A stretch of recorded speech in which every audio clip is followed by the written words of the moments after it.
All right, guys, welcome back. Today we're going to be doing a ball review, and today we're going to be doing, honestly, I think the hottest symmetrical pearl on the market, the Roto Grip Duo. We have a couple balls to compare it to, and without further ado, we're just going to hop right in and get started. All right, let's get started. I've had a couple warm-up shots. I'm just trying to get loose. I'm honestly trying to work on some things, so I don't know how good this ball review might be, but, that's why I cropped it to where you guys can see ball motion and not have to look at, my ugly face today. That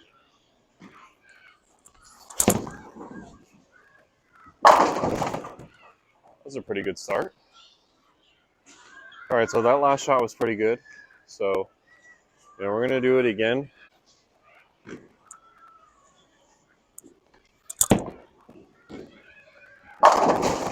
It's pretty good. I threw that one a little bit firmer, but, got the 10 out. With the Duo, it has, the exotic gem pearl cover stock, which makes it like the perfect benchmark pearl. Gives it a little bit more teeth than your average pearl ball.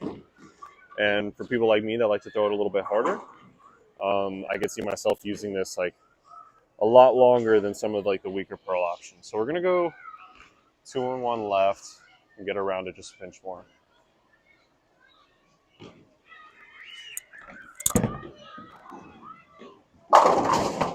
Oof, I wasn't expecting that. All right, we'll throw another one. And I think what I'm bowling on is like leftover USPC, like singles, doubles, or team event pattern. I'm not quite sure. A little better. Okay, that was a little better.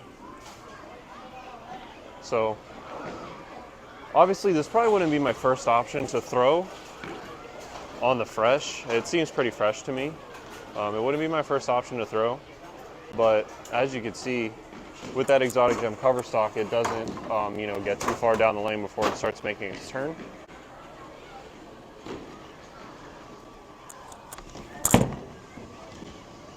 There we go.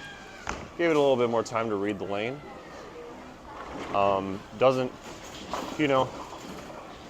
Doesn't really do anything too crazy. It's still very smooth, predictable, benchmark type of pearl shape that I like to see. It honestly reminds me a lot of like the Roto Grip Daredevil back in the day, but a lot stronger cover.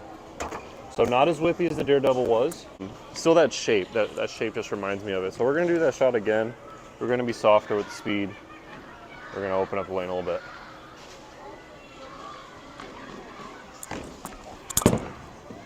Pretty good shot.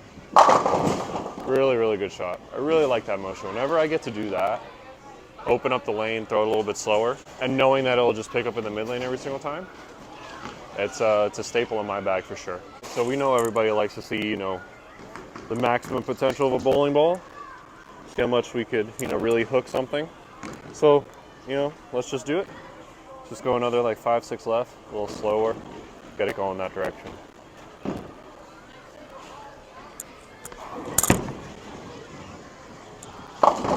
Yeah. As you can see, it really doesn't want to make it around the corner. I wouldn't throw this ball from that far. I really see myself using this ball anywhere from 17 right, pretty keeping my angles like kind of in front of me, not really trying to open it up quite a ton with this ball. As you can see, the motion of it in the back end is a lot smoother, so it's not something like, I have a Phase 5 and a Wolverine here, so it's not something as quick as those, but it's way more mid-laney. So we'll do it again and we'll be a lot softer with the speed.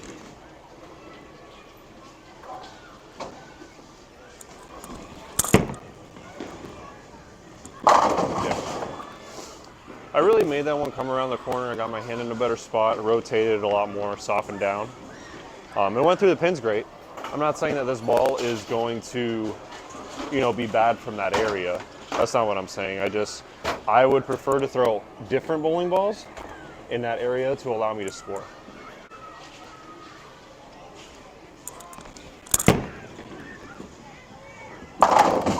Pretty good.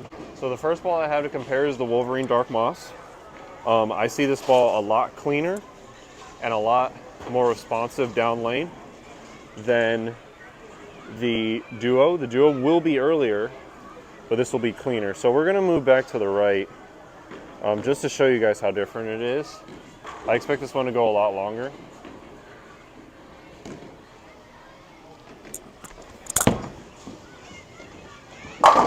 Yeah, as you can see, a lot cleaner throughout the lane and a little bit more sharpness in the back end. All right, so let's get soft again and go, I don't know, 5 left, be slower.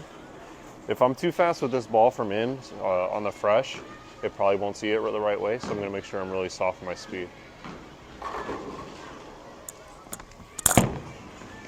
Oh, in a little bit. Oh. But as you can see, it's a lot cleaner throughout the lane.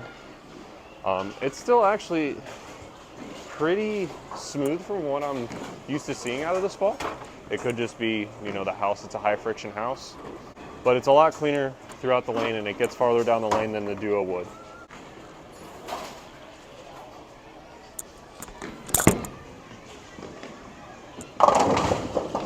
Yeah, a lot cleaner, saves its energy a lot longer throughout the lane.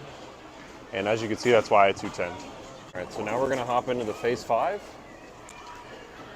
And I expect it to be, honestly, a little bit cleaner than the Duo as well. But we'll start in the same spot. The core for the phase 5 can sometimes make this ball feel like it's a little bit earlier.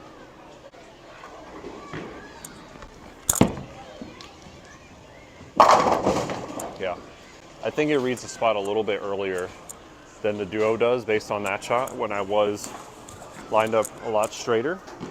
I'll just make a slight move off of that, a little 2-on-1.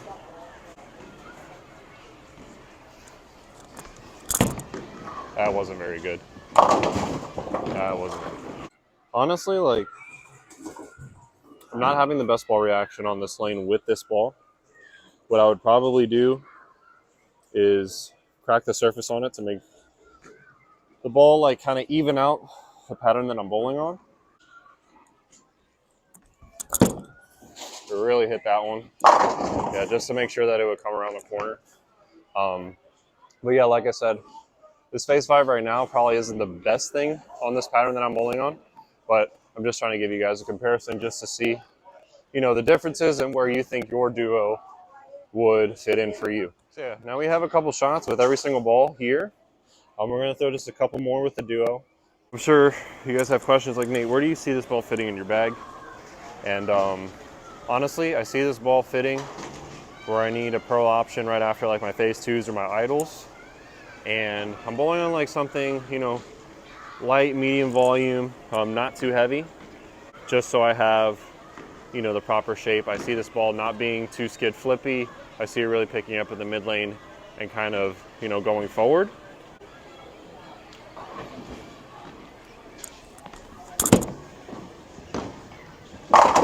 Yeah. And obviously we're bowling on, you know, lighter oil right now based on the, you know, USBC team pattern and or singles and doubles. I really can't tell from last year. But as you can see, you know, it's clean through the front. It still has that teeth because of the exotic gem cover stock. And, you know, it's one of the perfect options to have if you need something just a little bit weaker, smaller core, but enough teeth. Just, let's go another 2-on-1 left. Staying softer, getting into that 7, 8, 9 area.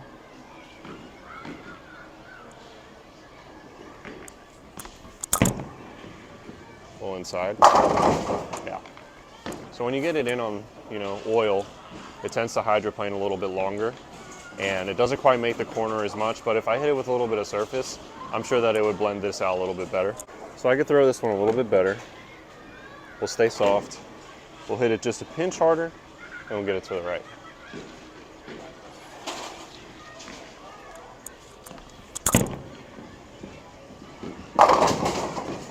Oof. Got the 710 out late.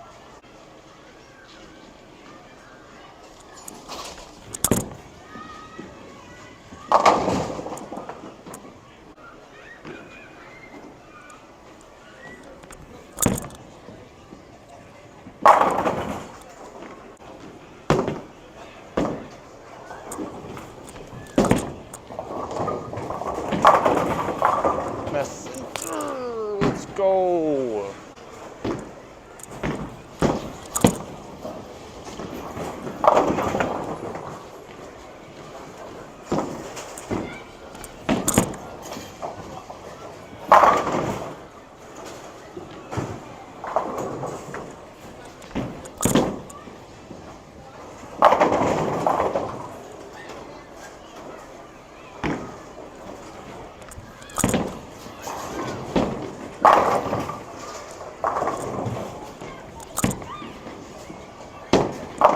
haven't already, go grab yourself a Duo.